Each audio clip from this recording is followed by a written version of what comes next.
علیکم ورحمۃ اللہ وبرکاتہ۔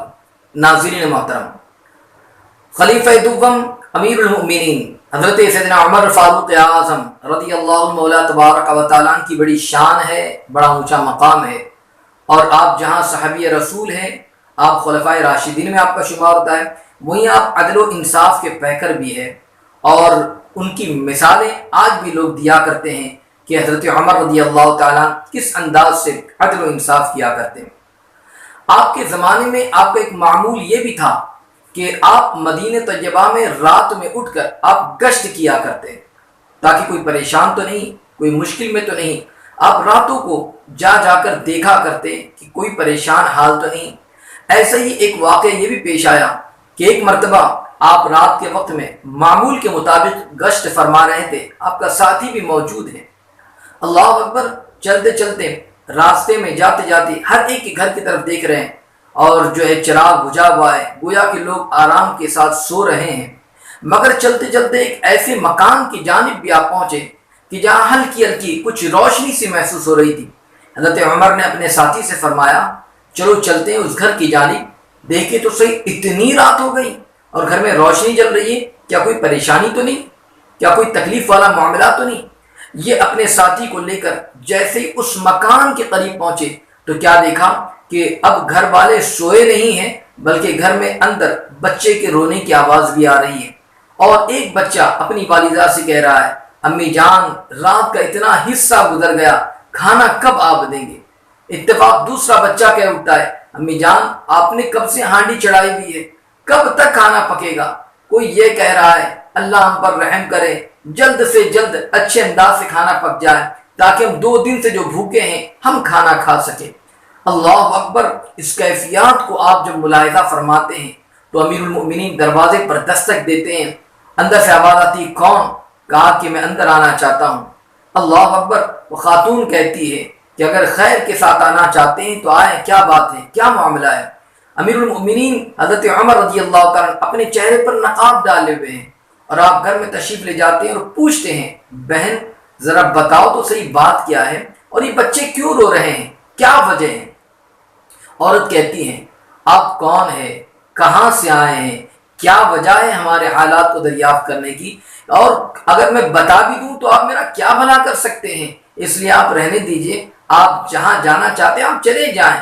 مگر وہ نقاب پوش شخص جو ہے وہ یوں کہتا ہے کہ نہیں میری بہن، آپ مجھے بتائیے، میں ایک اہم کام کی غرض سے نکلا تھا، مگر یہاں پر میں نے آواز سنی اور رات کے وقت میں چراغ جلتا ہوا میں نے دیکھا، تو اس لیے میں ٹھہر گیا اور میں آپ کے حالات کو جاننا چاہتا ہوں۔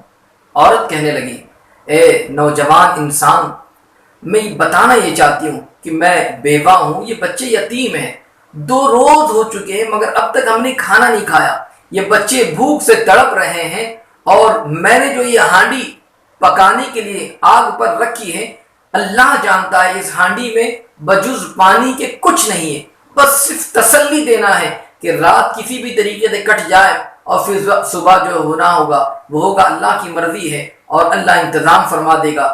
مگر میں یہ کہنا چاہتی ہوں کہ امیر المؤمنین حضرت عمر سے مجھے خاص شکایت ہے، اور قیامت کے دن میں آقا دو جہاں صلی اللہ علیہ وسلم کی بارگاہ میں ان کی شکایت پیش کروں گی کہ ان کے زمانے خلافت کے اندر وہ ہمارا خیال بھی نہیں رکھتے ہیں، وہ دیکھنے بھی نہیں آتے، یہ یتیم بچے بھوکے ہیں، رات کیسے سوئیں گے، میں ان کی شکایت کروں گی۔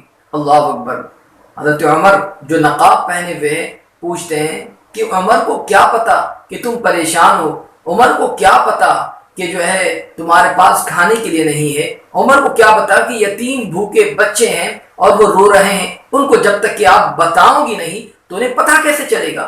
وہ عورت کہتی ہے، واہ بھائی واہ، خلیفہ وقت ہے، امیر المؤمنین ہے، ان کو تو پوری رعایا کا خیال رکھنا چاہیے، سارے لوگوں کے حالات کو جاننا چاہیے، اور وہ نہیں پتہ رکھیں گے؟ اللہ اکبر۔ نوجوان شخص کہتا ہے، ٹھیک ہے آپ تھوڑا رکیں، میں بھی آتا ہوں۔ حضرت امیر المؤمنین عمر فاروق اعظم رضی اللہ تعالیٰ فوراً تشریف لے جاتے بیت المال، اور وہاں پر جانے کے بعد آٹے کی بوری کو اپنے ساتھی سے فرمایا تو میرے کاندھے پر لا کر رکھ دے، میں لے جانا چاہتا ہوں۔ اللہ اکبر، یہ کون کہہ رہا ہے؟ یہ وقت کے خلیفہ کہہ رہے ہیں، امیر المؤمنین فرما رہے ہیں۔ ساتھی نے کہا، حضور آپ اس طریقے سے زحمت گوارا نہ کریں، بوجھ نہ اٹھائے، میں اٹھا کر لے چلتا ہوں۔ امیر المؤمنین فرماتے جو میں حکم دیتا ہوں اس پر عمل کرو، کیا قیامت کے دن بھی تم میرا بوجھ اٹھاؤ گے؟ اللہ اکبر۔ وہ خاموش ہو گیا اور پھر اس کے بعد کاندھے پر آپ نے اپنے بوری کو اٹھایا اور مدینہ طیبہ سے چلتے چلتے اس مکان کی جانب پہنچے جس مکان میں بچے رو رہے تھے۔ بوری کو آپ نے نیچے رکھا اور پھر اس کے بعد اس میں سے آٹے کو نکالا، آٹے کو جو ہے گوندا پانی لگا کر پھر اس کی روٹیاں بنائی، خود ہی آگ میں اس روٹیوں کو پکایا، اور صرف اتنا ہی نہیں بلکہ پھر اس روٹی کے ٹکڑے کر کے ان بچوں کے منہ میں لقمے بھی ڈالے۔ جب آپ نے کھانا کھلا دیا سب مطمئن ہو گئے، اس موقع پر امیر المؤمنین اس خاتون سے کہتے ہیں اے میری بہن، میں ایک بات یہ کہنا چاہتا ہوں کہ جو میں نے یہاں پر جو کام کیا، بوری لا کر آٹا بنا، آٹے سے روٹیاں گوندھ کر روٹی کھلانے پر، کیا تم میرے اس عمل سے خوش ہو، راضی ہو؟ عورت کہنے لگی کیوں نہیں میرے بھائی، میں خوش کیوں نہیں ہوں، میں بہت خوش ہوں، میں آپ کے لیے دعائیں کرتی ہوں۔ کہا کہ بس میری ایک گزارش ہے، اور وہ یہ ہے کہ میرے اس عمل کی وجہ سے جو عمر سے تمہاری ناراضگی ہے، اور جو تم یہ کہہ رہے ہو کہ میں آقا دو جہاں صلی اللہ علیہ وسلم سے حضرت عمر کی شکایت کروں گی، بس میری ایک درخواست یہ ہے کہ آپ جو ہے ان کو معاف کر دیں۔ اس نے کہا کہ آپ کا عمر سے کیا لینا دینا، امیر المؤمنین سے اتنی محبت کا کیا معاملہ؟ کہا کہ نہیں، آپ انہیں معاف کرتے پھر اصل بات میں بتاتا ہوں۔ اس عورت نے کہا کہ ٹھیک ہے، اگر آپ یہ چاہتے ہیں، آپ نے جب ہم پر اتنا احسان کیا تو میں آپ کے اس عمل کی وجہ سے میں عمر کو معاف کرتی ہوں، میں ان کی شکایت نہیں کروں گی۔ اللہ اکبر۔ حضرت عمر رضی اللہ عنہ تبارک و تعالی جب یہ سنتے ہیں آپ مطمئن ہو جاتے ہیں، اور پھر اس کے بعد وہ خاتون دعا دیتی ہیں کہ میں دعا کرتی ہوں کہ اللہ تبارک و تعالی عمر کی جگہ آپ کو مسند خلافت پر بٹھا دیں۔ حضرت عمر رضی اللہ تعالیٰ کہتے ہیں میری بہن، اللہ نے آپ کی دعا کو قبول فرما دیا، اور اپنے چہرے سے نقاب ہٹایا تو کیا دیکھتی ہے کہ حیران کہ اللہ اکبر، جو میرے سامنے نوجوان موجود ہے وہ کوئی اور نہیں بلکہ امیر المؤمنین حضرت سیدنا عمر فاروق اعظم رضی اللہ تعالیٰ عنہ ہے۔ اللہ اکبر۔ ناظرین محترم، میں آپ کو بتانا چاہوں گا کہ وقت کے آپ خلیفہ ہیں، امیر المؤمنین ہیں، مگر عالم یہ ہے کہ راتوں کو آپ گشت کیا کرتے اور لوگوں کے خیال کو آپ جو ہے مد نظر رکھا کرتے، اور کوئی پریشان نظر آ جائے تو اس کی پریشانی کی دوری کی کوشش کیا کرتے تھے۔ یہ مسلمانوں کے امیروں کا عالم رہا ہے، یہ مسلمانوں کے خلیفہ کا عالم رہا ہے۔ ہمیں آپ کی ذات طیبہ سے سبق حاصل کرنا چاہیے۔ اگر کوئی پریشان حال اگر ہو، اللہ اگر ہمیں توفیق عطا فرمائے تو ہم بھی دوسروں کی مدد کریں، دوسروں کا خیال رکھیں۔ انشاءاللہ العظیم امیر المؤمنین خلیفہ دوم حضرت عمر فاروق اعظم رضی اللہ تبارک و تعالیٰ سے محبت کرتے ہوئے اور ان کے نقش قدم پر اگر ہم چلیں گے انشاءاللہ کامیاب رہیں گے۔ اللہ رب العزت مجھے آپ کو سب کو آپ کے نقش قدم پر چلنے کی توفیق عطا فرمائے، آمین۔ السلام علیکم۔